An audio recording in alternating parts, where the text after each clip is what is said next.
Political സയൻസിൻ്റെ 4ാമത്തെ module political parties എന്ന പാഠഭാഗത്തെക്കുറിച്ചുള്ള പ്രധാന കാര്യങ്ങളാണ് നമ്മൾ ഈ വീഡിയോയിൽ പങ്കുവെക്കുന്നത്.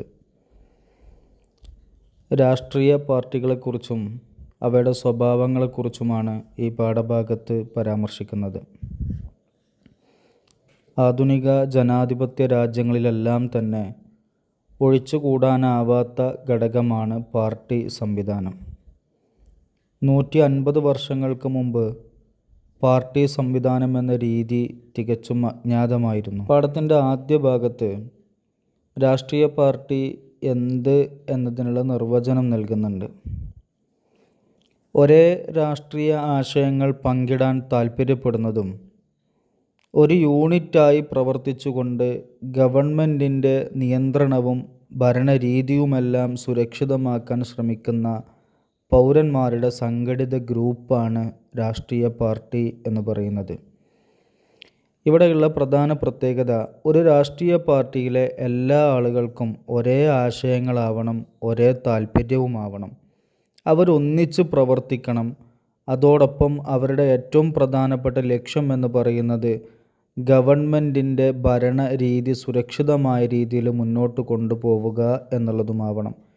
ഇതെല്ലാം ഒരുമിച്ച് കൂടിയ പൗരന്മാരുടെ ഗ്രൂപ്പിനെയാണ് നമ്മൾ രാഷ്ട്രീയ പാർട്ടി എന്ന് പറയുന്നത്.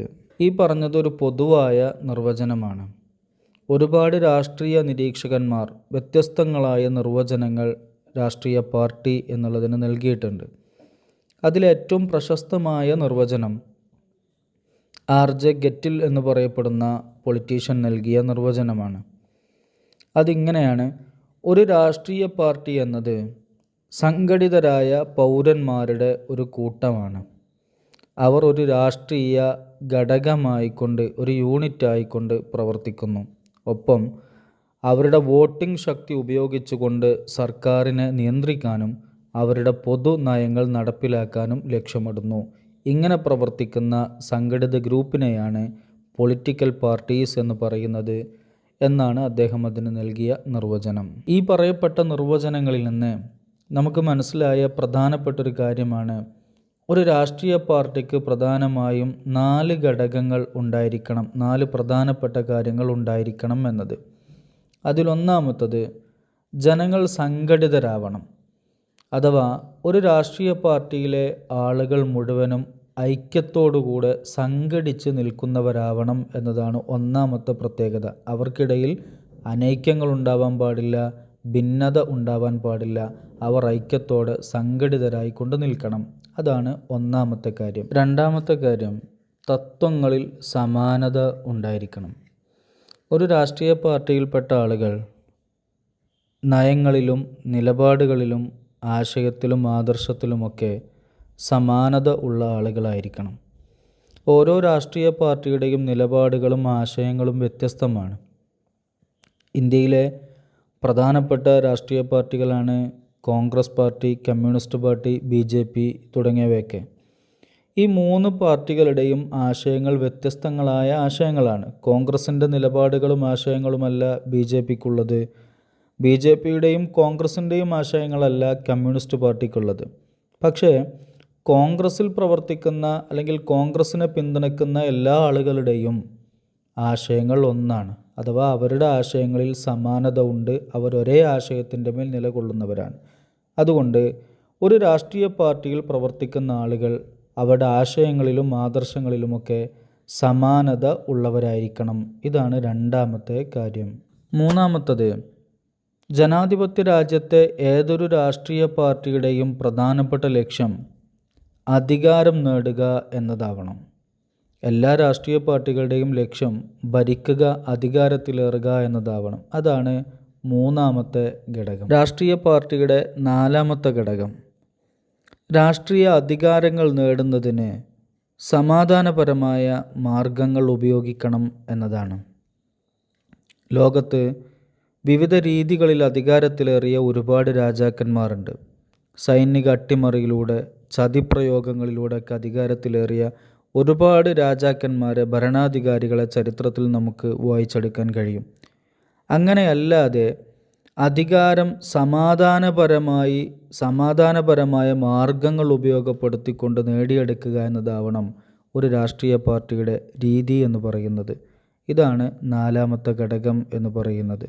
ഈ 4 ഘടകങ്ങൾ ചേരുമ്പോഴാണ് ഒരു രാഷ്ട്രീയ പാർട്ടിയായി മാറുന്നത്. ലോകത്ത് പല രാജ്യങ്ങളിലും പല രീതികളിലാണ് പൊളിറ്റിക്കൽ പാർട്ടി സംവിധാനം നിലനിൽക്കുന്നത്. പ്രധാനമായും ലോകത്ത് 3 രീതിയിലാണ് പാർട്ടി സംവിധാനം നിലനിൽക്കുന്നത്. ഒന്നാമത്തത് വൺ പാർട്ടി സിസ്റ്റം അഥവാ ഏക പാർട്ടി സമ്പ്രദായം എന്ന് മലയാളത്തിൽ പറയാം. ഒരു രാജ്യത്ത് ഒരു രാഷ്ട്രീയ പാർട്ടി മാത്രമാണ് എങ്കിൽ അത്തരം പാർട്ടി സംവിധാനം നിലനിൽക്കുന്നതിനെയാണ് വൺ പാർട്ടി സിസ്റ്റം എന്ന് പറയുന്നത്. അതൊരു പക്ഷേ സ്വേച്ഛാധിപത്യ ഭരണകൂടമാവാം, അല്ലെങ്കിൽ ഏകാധിപത്യ ഭരണകൂടമാവാം, അല്ലെങ്കിൽ ഏകകക്ഷി സമ്പ്രദായമാവാം. ഈ രീതികളിലൊക്കെയുള്ള സംവിധാനത്തെയാണ് വൺ പാർട്ടി സിസ്റ്റം എന്ന് പറയുന്നത്. ഉദാഹരണമായി ചൈന എന്ന് പറയുന്ന രാജ്യത്ത് ഏക പാർട്ടി സമ്പ്രദായമാണ് നിലനിൽക്കുന്നത്. രണ്ടാമത്തത് 2 പാർട്ടി സിസ്റ്റം അഥവാ ഒരു രാജ്യത്ത് 2 പ്രധാനപ്പെട്ട പാർട്ടികളാണ് അവിടുത്തെ രാഷ്ട്രീയ കാര്യങ്ങൾ നിയന്ത്രിച്ചു കൊണ്ടിരിക്കുന്നത് എങ്കിൽ അതിനെ 2 പാർട്ടി സിസ്റ്റം എന്ന് പറയുന്നു. ഉദാഹരണത്തിന് ബ്രിട്ടീഷ്, ഓസ്ട്രേലിയൻ പാർട്ടി സമ്പ്രദായങ്ങൾ 2 പാർട്ടി സിസ്റ്റം ആണ്. മൂന്നാമത്തത് മൾട്ടി പാർട്ടി സിസ്റ്റം. ഒരു രാജ്യത്ത് 2-ലധികം രാജ്യങ്ങൾ അവിടുത്തെ രാഷ്ട്രീയ കാര്യങ്ങൾക്ക് നേതൃത്വം നൽകിക്കൊണ്ടിരിക്കുന്നു എങ്കിൽ അതിനെ മൾട്ടി പാർട്ടി സിസ്റ്റം എന്നാണ് പറയുന്നത്. അവിടെ 1-ലധികം രാഷ്ട്രീയ പാർട്ടികൾ പ്രവർത്തിച്ചു കൊണ്ടിരിക്കുന്നു, അവർ അധികാരത്തിന് വേണ്ടി ശ്രമിച്ചു കൊണ്ടിരിക്കുകയും ചെയ്യുന്നു. അതിനെയാണ് മൾട്ടി പാർട്ടി സിസ്റ്റം എന്ന് പറയുന്നത്. അതിന് ഏറ്റവും വലിയ ഉദാഹരണമാണ് ഇന്ത്യൻ പാർട്ടി സിസ്റ്റം എന്ന് പറയുന്നത്. നമ്മുടെ രാജ്യത്ത് അധികാരത്തിന് വേണ്ടി പ്രവർത്തിക്കുന്ന ഒരുപാട് രാഷ്ട്രീയ പാർട്ടികളും സംഘടനകളുമുണ്ട്. അതുകൊണ്ട് നമ്മുടെ രാജ്യം ഒരു മൾട്ടി പാർട്ടി സിസ്റ്റം പിന്തുടരുന്ന രാജ്യമാണ്. മൾട്ടി പാർട്ടി സിസ്റ്റം നിലനിൽക്കുന്നതോടുകൂടെ തന്നെ ചിലപ്പോൾ ഒരുപക്ഷെ രാജ്യം ഒരു വൺ പാർട്ടി സിസ്റ്റം കൂടി ആയേക്കാം. ഉദാഹരണം, ഇന്ത്യയിലെ ആദ്യകാല പാർട്ടി സംവിധാനത്തിൻ്റെ കാര്യങ്ങൾ എടുത്തു നോക്കിയാൽ രാജ്യത്ത് ഒരുപാട് രാഷ്ട്രീയ പാർട്ടികൾ നിലനിൽക്കെ തന്നെ അക്കാലഘട്ടത്തിൽ മുഴുവനും അധികാരത്തിലേറിയുന്നത് കോൺഗ്രസ് പാർട്ടിയാണ്. അഥവാ ഒരുപാട് രാഷ്ട്രീയ പാർട്ടികളുള്ള ഒരു മൾട്ടി പാർട്ടി സിസ്റ്റം നമ്മുടെ രാജ്യം പിന്തുടരുന്നതോടൊപ്പം തന്നെ എങ്ങനെയൊക്കെ മത്സരിച്ചാലും ഒരു പാർട്ടി മാത്രം അധികാരത്തിലേറുന്ന രീതി, ഒരു വൺ പാർട്ടി സിസ്റ്റം നിലനിൽക്കുന്നുണ്ടായിരുന്നു നമ്മുടെ രാജ്യത്ത്. അപ്പോൾ ഒരു മൾട്ടി പാർട്ടി സിസ്റ്റം പിന്തുടരുന്നതോടുകൂടെ തന്നെ വൺ പാർട്ടി സിസ്റ്റങ്ങൾ ഉള്ള രാജ്യങ്ങളും ഉണ്ടായേക്കാം. ഇന്ത്യ അതിനൊരു ഉദാഹരണം ആണ്. ഒരു ജനാധിപത്യ രാജ്യത്തെ ഒഴിച്ചുകൂടാനാവാത്ത ഘടകമാണ് രാഷ്ട്രീയ പാർട്ടികൾ. നമ്മൾ പറഞ്ഞല്ലോ, ജനാധിപത്യത്തിൻ്റെ പശ്ചാത്തലത്തിൽ ഉയർന്നു വന്ന മറ്റൊരു പ്രധാനപ്പെട്ട ആശയമാണ് പൊതുജനാഭിപ്രായം അഥവാ പബ്ലിക് ഒപ്പീനിയൻ എന്ന് പറയുന്നത്. ഒരു ജനാധിപത്യ രാജ്യത്ത് പരമാധികാരമുള്ള ജനങ്ങളുടെ അഭിപ്രായമാണ് പൊതുജനാഭിപ്രായം എന്ന് പറയുന്നത്. പബ്ലിക് ഒപ്പീനിയൻ അല്ലെങ്കിൽ പൊതുജനാഭിപ്രായം എന്നുള്ള വാക്ക് ആദ്യമായി ഉപയോഗിക്കുന്നത് ഫ്രഞ്ച് വിപ്ലവത്തിൻ്റെ സമയത്താണ്. അതുപയോഗിക്കുന്നത് ഫ്രഞ്ച് വിപ്ലവത്തിന് ഒരുപാട് ചിന്തകൾ, ജനങ്ങൾക്ക് വലിയ ആശയങ്ങൾ നൽകിയ റൂസോ എന്ന് പറയുന്ന വ്യക്തിയാണ്, പണ്ഡിതനാണ്. ഫ്രഞ്ച് വിപ്ലവത്തിൻ്റെ സമയത്ത് പൊതുജനാഭിപ്രായം എന്നുള്ള വാക്ക് ആദ്യമായി ഉപയോഗിക്കുന്നത്. രാജ്യവുമായി ബന്ധപ്പെട്ടുകൊണ്ടുള്ള ഏത് വിഷയങ്ങളിലാണെങ്കിലും ആ വിഷയങ്ങളിലുള്ള ജനങ്ങളുടെ അഭിപ്രായത്തെയാണ് പൊതുജനാഭിപ്രായം എന്ന് പറയുന്നത്. ഒരു ജനാധിപത്യ രാജ്യത്തെ പ്രധാനപ്പെട്ടൊരു ഘടകമാണ് പൊതുജനാഭിപ്രായം എന്നത്. രാജ്യത്ത് പൊതുജനാഭിപ്രായം വളർത്തിയെടുക്കുന്നതിനുള്ള പ്രധാനപ്പെട്ട ഒരുപാട് ഏജൻസികളുണ്ട്, ഒരുപാട് മാധ്യമങ്ങളുണ്ട്. പ്രധാനമായും 7 രീതികളിലൂടെ പൊതുജനങ്ങളുടെ അഭിപ്രായത്തെ വളർത്തിയെടുക്കാൻ കഴിയും എന്നുള്ളതാണ്. അതിലൊന്നാമത്തത് പ്രസ് അഥവാ മാധ്യമങ്ങളാണ്. പ്രധാനപ്പെട്ട പ്രശ്നങ്ങളിൽ അനുകൂലമായും പ്രതികൂലമായുമുള്ള കാഴ്ചപ്പാടുകൾ മാധ്യമങ്ങളിലൂടെ അവതരിപ്പിക്കുന്നു. അത് പത്രങ്ങളാവട്ടെ അല്ലെങ്കിൽ മറ്റു പ്രസിദ്ധീകരണങ്ങളാവട്ടെ, അതിലൂടെ ഒരു വിഷയത്തെക്കുറിച്ചുള്ള അനുകൂലവും പ്രതികൂലവുമായുള്ള കാഴ്ചപ്പാടുകൾ അവതരിപ്പിക്കുന്നുണ്ട്. മാത്രമല്ല, സാമൂഹിക, സാമ്പത്തിക, സാംസ്കാരിക, രാഷ്ട്രീയ കാര്യങ്ങളെ ചർച്ച ചെയ്യുകയും ചോദ്യം ചെയ്യുകയും ചെയ്യാറുണ്ട്. പൊതുജനങ്ങൾ നേരിടുന്ന പ്രശ്നങ്ങൾ, പൊതുജനങ്ങളുടെ പരാതികൾ ഈ മാധ്യമങ്ങളിലൂടെ അറിയിക്കുകയും ഭരണാധികാരികളിലേക്ക് എത്തിക്കുകയും ചെയ്യുന്നു. ജനാധിപത്യത്തിൻ്റെ വിജയത്തിന് നിഷ്പക്ഷമായ മാധ്യമങ്ങൾ, ഒരു ഭാഗത്തും ചേർന്ന് നിൽക്കാതെ ഒരു രാഷ്ട്രീയ പാർട്ടിയുടെയും അടിമകളാകാതെ നിൽക്കുന്ന മാധ്യമങ്ങൾ ജനാധിപത്യത്തിൻ്റെ വിജയത്തിന് വളരെ നിർബന്ധമായ ഒരു ഘടകം കൂടിയാണ്. അതുകൊണ്ട് നമ്മുടെ രാജ്യത്ത് പൊതുജനങ്ങളിൽ അഭിപ്രായങ്ങൾ രൂപപ്പെടുത്തിയെടുക്കാനുള്ള ഏറ്റവും പ്രധാനപ്പെട്ട ഒരു ഏജൻസിയാണ് പ്രസ് അഥവാ മാധ്യമങ്ങൾ എന്ന് പറയുന്നത്. രണ്ടാമത്തെ ഏജൻസി പ്രസംഗങ്ങളാണ്. പൊതുജനങ്ങളുടെ പ്രശ്നങ്ങൾ, പൊതുജനങ്ങളെ ബോധവൽക്കരിക്കുന്നതിന് വേണ്ടിയുള്ള ഒരുപാട് പ്രസംഗങ്ങൾ നമ്മുടെ രാജ്യത്ത് നടക്കുന്നുണ്ട്. വിവിധ രാഷ്ട്രീയ പാർട്ടികളുടെ നേതൃത്വത്തിൽ, വിവിധ സംഘടനകളുടെ നേതൃത്വത്തിലൊക്കെ പൊതുജനങ്ങൾക്ക് ആവശ്യമായ അല്ലെങ്കിൽ പൊതുജനങ്ങളുമായി ബന്ധപ്പെട്ടുകൊണ്ട് അവരറിഞ്ഞിരിക്കേണ്ട കാര്യങ്ങളൊക്കെ ഉൾക്കൊള്ളിച്ചുകൊണ്ടുള്ള പ്രസംഗങ്ങൾ നടക്കുന്നുണ്ട്. ഇത്തരം പ്രസംഗങ്ങൾ കേൾക്കുന്നത് വഴി രാജ്യത്തെ ജനങ്ങൾക്ക് അവരുടേതായ തീരുമാനങ്ങളും അഭിപ്രായങ്ങളും ഒക്കെ ചർച്ച ചെയ്യാനുള്ള അവസരങ്ങൾ ഒരുങ്ങുന്നു. ഇങ്ങനെ ജനങ്ങളുടെ അഭിപ്രായങ്ങൾ രൂപപ്പെടുത്തിയെടുക്കാനുള്ള രണ്ടാമത്തെ ഒരു ഏജൻസിയാണ് പ്രസംഗങ്ങൾ. മൂന്നാമത്തെ ഏജൻസി വിദ്യാഭ്യാസ സ്ഥാപനങ്ങൾ. നമ്മുടെ രാജ്യത്ത് സ്കൂളുകൾ, കോളേജുകൾ, യൂണിവേഴ്സിറ്റികൾ ഉൾപ്പെടെയുള്ള ഒരുപാട് വിദ്യാഭ്യാസ സ്ഥാപനങ്ങൾ പ്രവർത്തിക്കുന്നുണ്ട്. പൊതുജനാഭിപ്രായം രൂപപ്പെടുത്തിയെടുക്കുന്നതിൽ വളരെ പ്രധാനപ്പെട്ട പങ്ക് വഹിക്കുന്നത് ഇത്തരം സ്ഥാപനങ്ങളാണ്.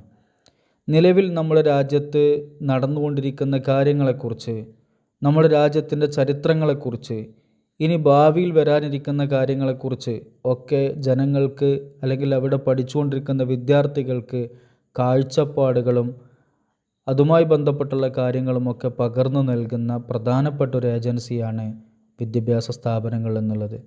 ഇവർ ഈ വിദ്യാലയങ്ങളിൽ ഇത്തരം കാര്യങ്ങൾ പഠിക്കുന്നതിലൂടെ ഓരോ വിഷയത്തെക്കുറിച്ചും അവരവരുടേതായ അഭിപ്രായങ്ങൾ രൂപപ്പെടുത്തിയെടുക്കാൻ സഹായിക്കുന്നു. അതുകൊണ്ട് പൊതുജനാഭിപ്രായം രൂപപ്പെടുത്തിയെടുക്കുന്നതിനുള്ള മൂന്നാമത്തെ ഏജൻസിയാണ് വിദ്യാഭ്യാസ സ്ഥാപനങ്ങൾ. നാലാമത്തത് റേഡിയോ, ടെലിവിഷൻ, സിനിമ. ഈ മൂന്ന് രീതികളിലൂടെയും പൊതുജനങ്ങളുടെ അഭിപ്രായത്തെ രൂപപ്പെടുത്തിയെടുക്കാൻ കഴിയുന്നതാണ്. കൂടുതൽ വിശദീകരിക്കുന്നില്ല. അഞ്ചാമത്തത് പൊളിറ്റിക്കൽ പാർട്ടീസ്. രാഷ്ട്രീയ പാർട്ടികളുടെ പ്രവർത്തനങ്ങളിലൂടെയും പൊതുജനങ്ങളുടെ അഭിപ്രായം രൂപപ്പെടുത്തിയെടുക്കാം. കാരണം രാഷ്ട്രീയ പാർട്ടികൾ അവർ വിളിക്കുന്ന യോഗങ്ങളിൽ, അവരുടെ മാഗസിനുകളിൽ, അവരുടെ പത്രങ്ങളിൽ, അവരുടെ പൊതുപരിപാടികളിൽ ഒക്കെ രാഷ്ട്രീയമായ, സാമ്പത്തികമായ, ഒരു രാജ്യത്തെ ബാധിക്കുന്ന എല്ലാ തരത്തിലുള്ള ചർച്ചകളും അവർക്ക് നടത്താൻ കഴിയും. അങ്ങനെ പൊതുജനങ്ങളിലേക്ക് ഇതിനെക്കുറിച്ചുള്ള കാര്യങ്ങൾ പറഞ്ഞുകൊടുത്ത് ആ വിഷയത്തിൽ അവരുടെ അഭിപ്രായം സ്വീകരിക്കാനും രേഖപ്പെടുത്താനും ഒക്കെയുള്ളൊരു കഴിവും പ്രാപ്തിയും ഇത്തരത്തിൽ പൊളിറ്റിക്കൽ പാർട്ടികളിലൂടെ ജനങ്ങൾക്ക് കൈമാറുന്നു. അതുകൊണ്ട് രാഷ്ട്രീയ പാർട്ടികൾ എന്നുള്ളത് പൊതുജനാഭിപ്രായം രൂപപ്പെടുത്താനുള്ള അഞ്ചാമത്തെ ഏജൻസിയാണ്. പൊതുജനാഭിപ്രായം രൂപപ്പെടുത്തിയെടുക്കുന്നതിനുള്ള പ്രധാനപ്പെട്ട ഏജൻസികളെക്കുറിച്ചാണ് നമ്മൾ പറഞ്ഞത്.